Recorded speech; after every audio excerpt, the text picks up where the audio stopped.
topics and opinions expressed in the following show are solely those of the hosts and their guests and not those of W4CY Radio, its employees, or affiliates. We make no recommendations or endorsements for radio show programs, services, or products mentioned on air or on our web. No liability, explicit or implied, shall be extended to W4CY Radio, its employees, or affiliates. Any questions or comments should be directed to those show hosts. Thank you for choosing W4CY Radio. Welcome to the Ask the Expert Show on W4CY Radio and Talk4 TV, where we bring you educational information from experts on such topics as legal, health, financial, and home improvement. Now sit back and listen to our experts in community association law, estate planning law, tax relief, Medicare, public insurance adjusters, neuropathy treatment, business brokers, and personal injury law, along with many other topics. Now here's your host for the last 17 years, Steve O.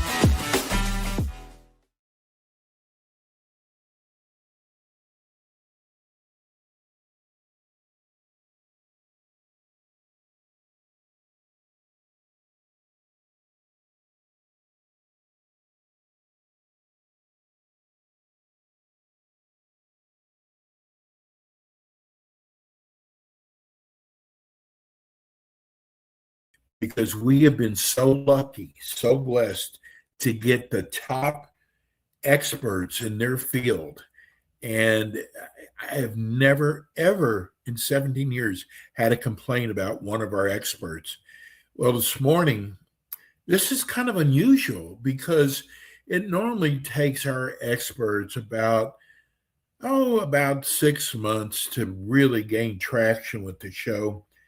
I got to tell you, folks, I keep double taking on the numbers from YouTube and all of our other 70 platforms, and I'm just blown away. The numbers of you who tune in for this show, and I don't know if it's people who have a tax problem or if it's people who are afraid they're going to have a tax problem, but we have one of the greatest in attorney, Lance Drury. Welcome, Lance. Good morning, Steve. It's always great to see you and be here with everybody across the country.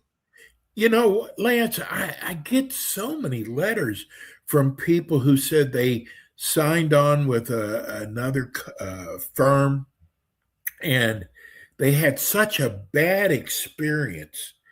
And there's people who have even called back some of these companies, and the number is out of service, no longer working anymore. And I just want to tell you, I feel so comfortable with your firm that I know that our listeners and our viewers, that if they sign up with you, they're going to be taken care of.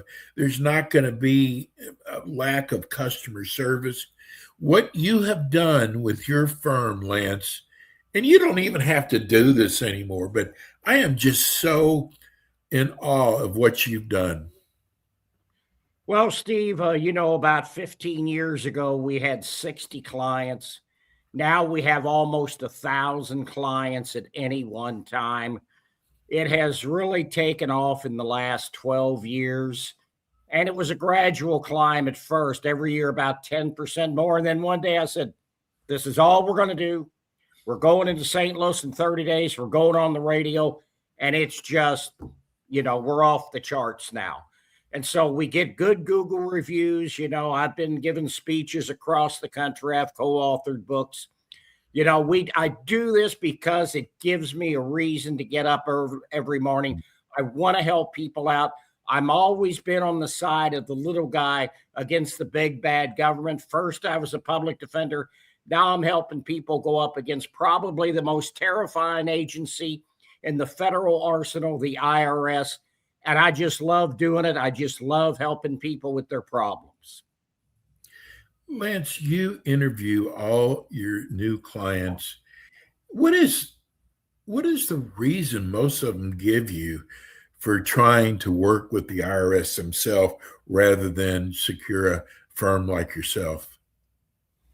Well, I don't know if there's any one reason, but I think they think that they can do this on their own. They don't think it's that difficult. And I got to tell you, Steve, when I was a regular small town lawyer, it was 15 hours of continuing legal education a year. Now, everybody in this firm, including myself, it's 50 to 100 hours or more a year just keeping up with this stuff. So we know the tricks of the trade. And we also know that if you try to do this on your own, the IRS is going to take advantage of you. And the reason I know that is people think they can do it on their own. They call them up, they get a deal, they come to me, and the first words out of their mouth are, I can't afford the monthly payment. And I go, then why did you agree to it? And they go, because this is what the IRS told me I had to pay. That's not true. It's all based on your ability to pay it back. But if you try to do it on your own, they're just going to set you up on an agreement whereby you're paying back every last penny. 85 to 90% of our clients never pay back the full amount, Steve. 10 to 15% never pay a dime. But it's a lot of work for us. It's a lot of work for the taxpayers because we have to prove to the IRS that our clients do not have the ability to pay all of that tax liability back. And Lance, you have so many ways of fighting the IRS. I don't think people think, well, he's not going to be able to handle my case. They don't realize you've got so many tools to go up against the IRS. That's true. And it's not only in the numbers. You know, most attorneys talk numbers. We talk financial freedom. We are trying to give people their lives back, their peace of mind, their sanity, the fact that they don't have to worry about the IRS wiping out their bank account or taking 90% of their take-home pay. And one of the things that we can do for people, and they wouldn't know this, is that we can perhaps in a lot of cases give them advice on how to structure their assets and their expenses so they get a better deal out of Uncle Sam. I've got one small example on that, Steve. Years ago, I represented a woman. She owed over $40,000 to the IRS. We went through the financials 3 or 4 times. It showed she could pay $600 a month. The collection statute had 4 years to run, which means she would have paid $30,000 back to the IRS, or about 75% of her debt. So I called her up one day. I said, you need to go out and buy a new car. She goes, they're going to let me buy a new car when I owe them all this money? I said, you got a car with 200,000 miles. I set you up at $600 a month. The car is going to break down. You're going to pay the repair bill. There won't be any money to pay Uncle Sam. You're going to default on the agreement, and you wasted all your money in hiring me because now you're back to square one. So she went out, got a new car, $500 a month car payment, paid the IRS $100 a month for 4 years. So she paid less than $5,000 over time on a $40,000 plus debt. So that's the kinds of things we can do for people. So there's a lot of people out there, Lance, who've never retained a firm like yours. And they want to know what happens once they sign up with you. What's the next step? Well, when they sign up, they're going to sign powers of attorney. They got to give us permission to be their legal representative before the IRS. If we don't have that information, and if it's not 100% correct, they're not going to process our power of attorney. They're going to sign an engagement letter. And in about 30 days, it's going to take that long for the powers of attorney to process because the IRS is so screwed up now. And then we're going to go in and we're going to do what's called a compliance check. Because if the last 6 years' tax returns are not prepared and filed, the IRS is not going to negotiate a settlement. It is, you have to be compliant. And one of the requirements is you have to have filed the last 6 years' tax returns. So that's the first step. After that's done, then we'll send them a financial statement. And it's not like they fill it out and we're done, because nobody fills them out right. They're confusing. They're complicated to the average individual. That's where people get the biggest bang for their buck in hiring our firm. Because like I said, we may go back 3, 4, 5 times. We got to get the numbers right, because the taxpayer is submitting those numbers under penalties of perjury. And secondly, guess what? You give us bad numbers, we're going to give you bad advice. Right. And so we're going to have to look at bank statements, credit card statements, debit card statements, as is the taxpayer. Because if you want to deal with Uncle Sam, you got to work for it. You got to put in the time. You got to put in the work. And that's what we do. We go the extra mile for our clients. Question from TikTok. What is the turnaround time once a person signs up with you till the final IRS makes a decision and you're finally clear? Well, I'd like to tell you that it was a short period of time, but it's not. In fact, the president of the American Society of Tax Problem Solvers said once that if you don't take at least 9 months on your client's case, you're not getting the best deal possible. Part of the problem is the IRS is understaffed. Everything is taking much longer, and depending on what you're trying to get accomplished, it can take a long time. Collection due process hearings right now, they're taking 6 months or longer from the time that you file to stop the levy and to get that hearing. So I'm going to tell you, it's going to be 9 months to a year. And sometimes it takes longer. And sometimes we're waiting on the IRS. And sometimes we're waiting on our clients because people hire me. They have unfiled returns. It's 6 months later. It's a year later. It's a year and a half later. They still haven't prepared the returns. Or they still haven't filled out the organizers so that we can prepare the returns for them. Or we send them a financial statement every month, and it's 6 months later. We still don't have the financials. It's a year later. We still don't have the financials. But this is the problem with our clients. They got into this trouble because they're procrastinators. Mm-hmm. And unfortunately, they continue to procrastinate after they hire us. And I tell them up front in the initial consult, if you don't do what we ask you to do, you're wasting your money. So if you hire us, you've got to do what we ask you to do, because if you don't, your money's just being wasted. And I don't need to take your money just for you to waste it. So, you know, and they have to be honest. They have to be totally honest with you. Absolutely. And so, you know, and we do not want them talking directly to the IRS once they hire us. In fact, it's a condition of our continued employment that they not talk to the IRS, because they're going to say something that screws up their case. And we're not going to know what happened, you know, and then the client's going to say, I said this. The IRS is going to say, no, your client said this. And you can't argue with them because you're not privy to that conversation. So, yeah, we do not want our clients talking directly to the IRS. It's like talking to the cops. If you're charged with a crime, they are not your friend. This is from Mark in Austin, Texas. Wants to know, how do they find you if they don't have your address? And are you still obligated? You are obligated, because the IRS is only required to send those notices to your last known address. So if you move and you don't file a change of address form with the IRS, and I've only had one person do that in all these years, that they actually filed a change of address form, those nasty notices are going to your old address. But legally, that's sufficient. So you could be getting all kinds of nasty notices and you don't know about it because you moved. Because the way the IRS updates your change of address is when you file your tax return. So the most common instance of this occurring is when people don't file their tax returns for years and they move in the meantime. Let me take care of my TikTok obligation. Please tap on the screen, give us a like. Please give us a file. We don't ask for any gifts at all. We're here with attorney Lance Drury. We're talking about going up against that dreaded IRS.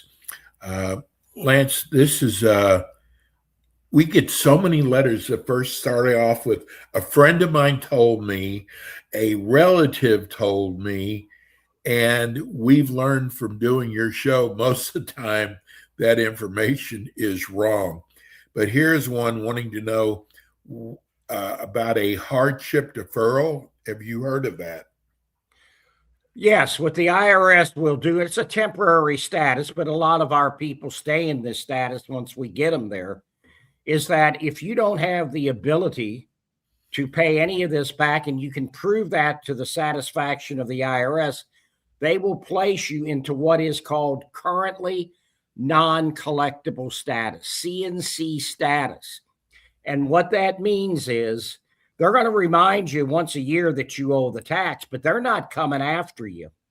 They're just sending you a reminder you're going to stay in that status until, sometimes your tax returns gets flagged. And if you're making a lot more money, then they're going to send you a letter and say, here, you need to fill out financials again, because we need to see if you can now pay us some money on your tax debt. But the good news is, Steve, the IRS doesn't have forever to collect the tax.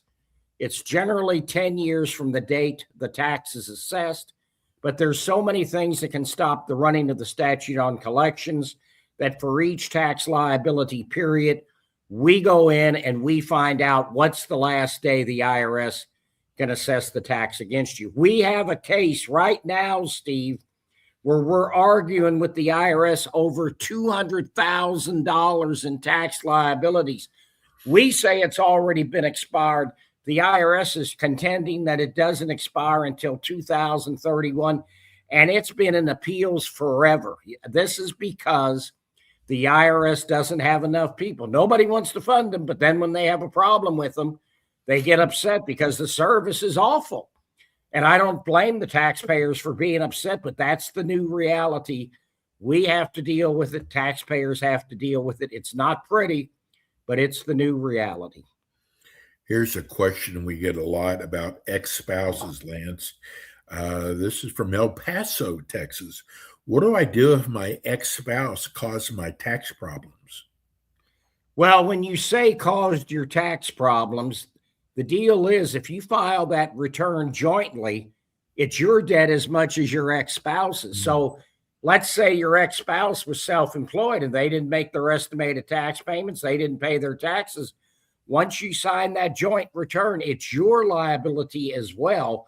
And the IRS can come after both of you separately. You both have to get a separate resolution because you're no longer living together.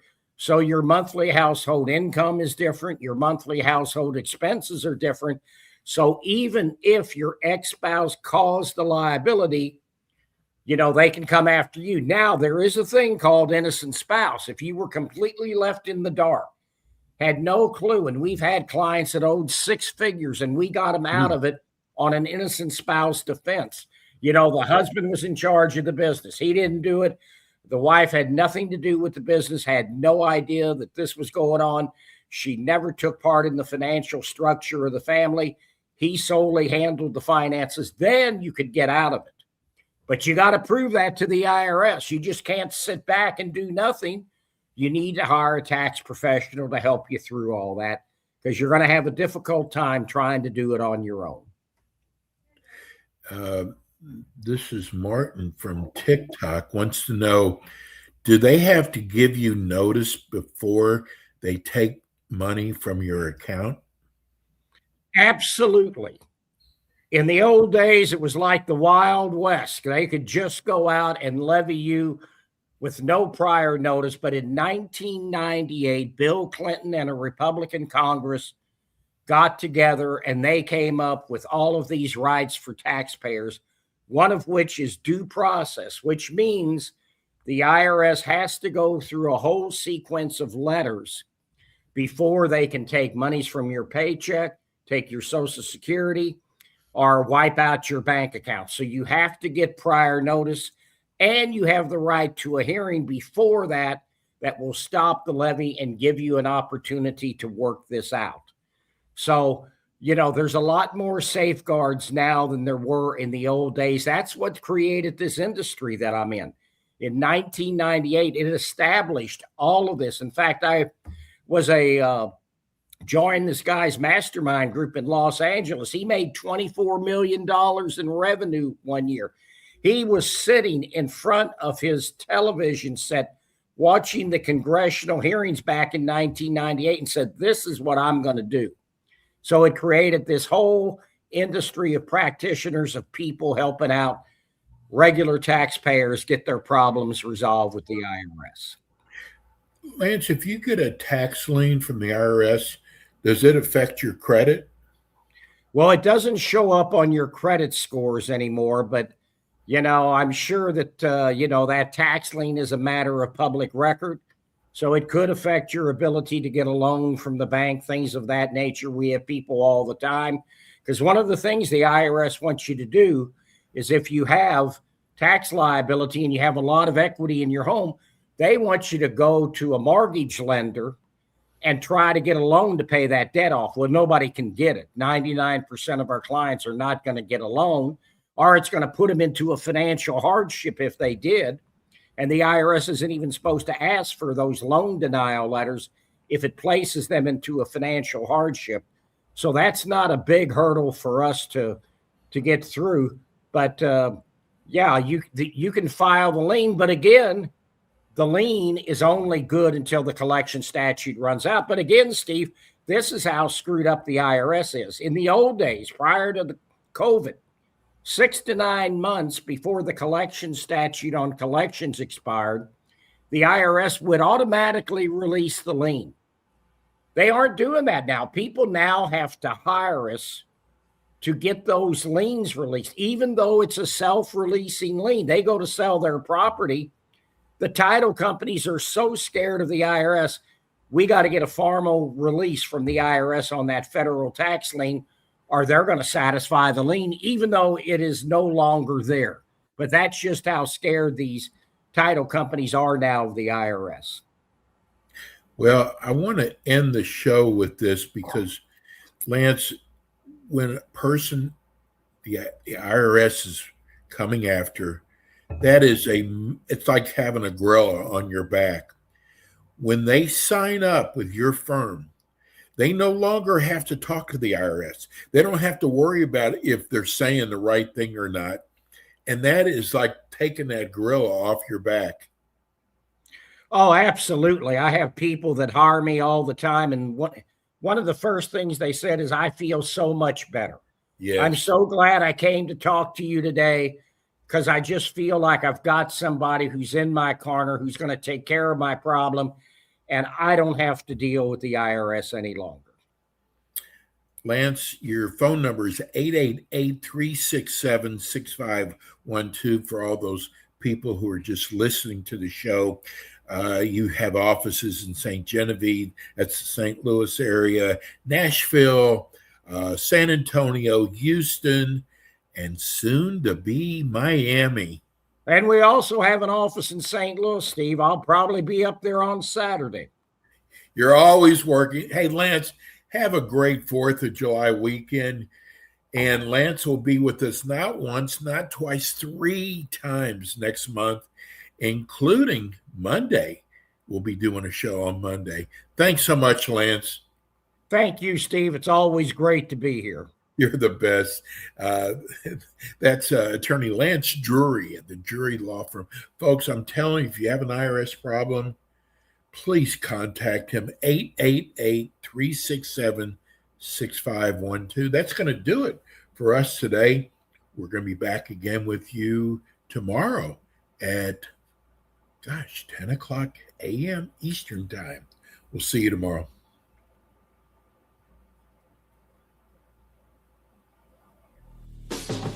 Thanks for tuning in today to the Ask the Expert show on W4CY Radio and Talk4 TV. Tune in next week and every week to hear more from our experts on personal injury, insurance, air condition repairs, estate planning, Medicare, and many other topics in the areas of legal, health, financial, and home improvement. See you next week.